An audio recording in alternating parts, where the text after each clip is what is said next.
You may have heard about the dangers of using TikTok, so I'm going to review the danger of both TikTok and Instagram and make a quick comparison, and also tell you why you should be concerned about what data is being collected.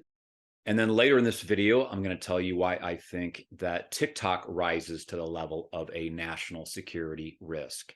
First of all, both TikTok and Instagram have in-app browsers that use JavaScript. And what this means is that you can click on links within the app themselves and open them without using a separate browser such as Safari, Chrome, or Brave. And this gives both of these apps the ability to collect information around not only what you're viewing inside of the app, but also when you go to another website and you access it through their browser, they can collect that data as well. So examples of this are what websites you're visiting, what videos you watch. Do you watch it to the end? Do you click like? They are actually measuring that. And then they'll know what your interests are based on videos where you've watched the entire video and then liked it at any point in time in that video. They're measuring and collecting data on your interest and behaviors, and they're building these profiles, which they can then sell that data to advertisers. In addition to this, according to researcher Felix Krauss, TikTok can use this code to detect every single tap a user gives on the screen, including the keyboard on a PC or a laptop. And what this means is that if TikTok wanted to, they can have access to every keyboard input, such as when you enter in login information, passwords for credit card, bank, brokerage, crypto accounts, and more. Any of your email accounts. Basically, they would have access to record every single time you typed any character on the screen or on your PC. Both of these apps are privacy concerns, but TikTok definitely wins the award for the most obtrusive data collector of all apps on the planet. According to an article I found on wired.com, and I'm just going to go ahead and read this. TikTok can gather information when you arrive on the site, even if you aren't signed up, via cookies and other trackers. Once you've created an account, the social network collects data about your activities, preferences based on the videos you watch. TikTok knows the device model you're using, your location, IP address, search history, the content of your messages, what you're viewing, and for how long. It also collects device identifiers to track your interactions with advertisers. TikTok infers factors such as your age range, gender, and interest based on the information it has about you. In the US, TikTok can collect biometric information, including face and voice prints. In addition to this, here is some of what TikTok admits to collecting in their privacy policy: IP address, mobile carrier, time zone settings, advertising IDs, device model, network type, device ID or IMEI device ID, OS information, GPS location, installed apps, battery state, keyboard input, audio settings, and many other bits of data. Now, one big difference between using TikTok versus Instagram is that the parent company, Meta, is bound by US laws, where TikTok is more bound by the rules that Google and Apple set. And even then, TikTok has been known to figure ways around those rules and still collect data that they are banned from supposedly being allowed to collect. So here's what concerns me specifically about TikTok. From the research that I did, there is an estimated 147 million active TikTok users in the US. So, somewhere between 45% of the US has used TikTok and is an active user where they've logged into TikTok at least once a month, and an estimate of 267 million devices where TikTok has been used on that device. That is a massive amount of devices.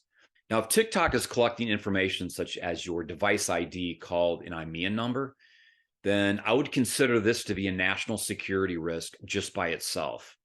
And just by knowing this one piece of data, it is possible for a nefarious organization to possibly block the use of all those devices on any carrier around the world and cause a backlog of millions of people attempting to get their device off of a blacklist where those devices have been reported as lost or stolen.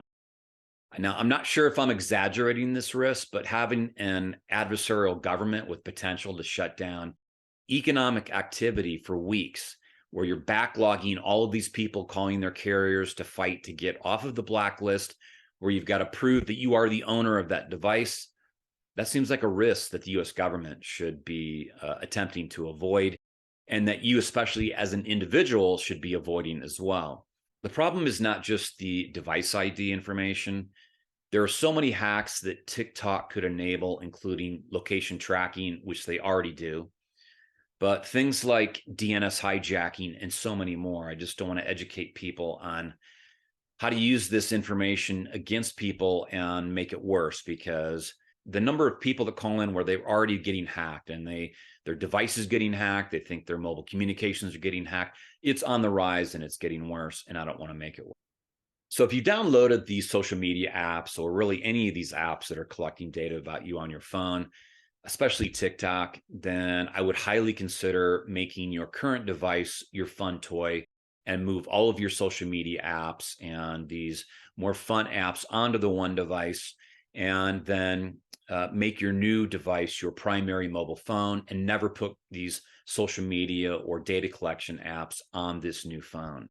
If you have the means, I would even consider buying one of these secure cell phones where they have removed the hooks from Google, Apple, and Microsoft from collecting data as part of the operating system.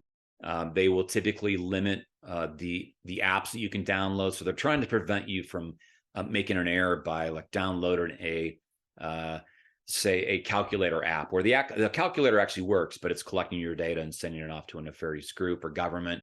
And so there's app stores like the Aurora App Store, where it scans the apps and checks for leaks and makes sure that any app that you would be downloading as part of that Aurora App Store onto the secure cell phone is going to prevent you from downloading a rogue app. I do plan to release a video on secure mobile phones in the market today, but until then, it's time for you to take your mobile security and privacy more seriously, as the number of calls per week I'm handling from victims who call us up, who call up Afani, and they're looking for solutions because they've been hacked. They believe their operating system has been hacked, that people's listening to their phone calls or reading their text messages and getting the photos they take. It's getting worse and worse. And in 2023, this problem is only growing because hackers are taking very complex hacking, what used to be complex. They're now creating websites and hosting them in countries where the government is probably participating along with these rogue hackers, and then selling this access to people that if you want to hack or target somebody, you can pay to have that done.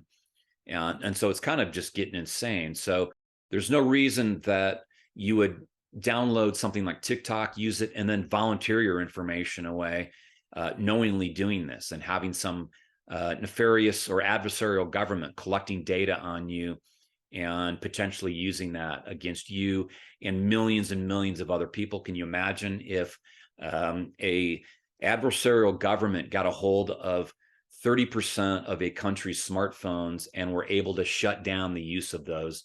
That would be an act of war. That would be a major economic impact for people to be able to communicate, purchase goods, do transactions, communicate with your family. It would be, an absolute nightmare. So summary is, stay safe, stay secure, watch everything that you're clicking on, your links, your email, your SMS, and make sure that you're not responding to things that look fishy, and making sure that if somebody sends you something fishy, even if you know them, call them up and say, hey, did you mean to send this to me?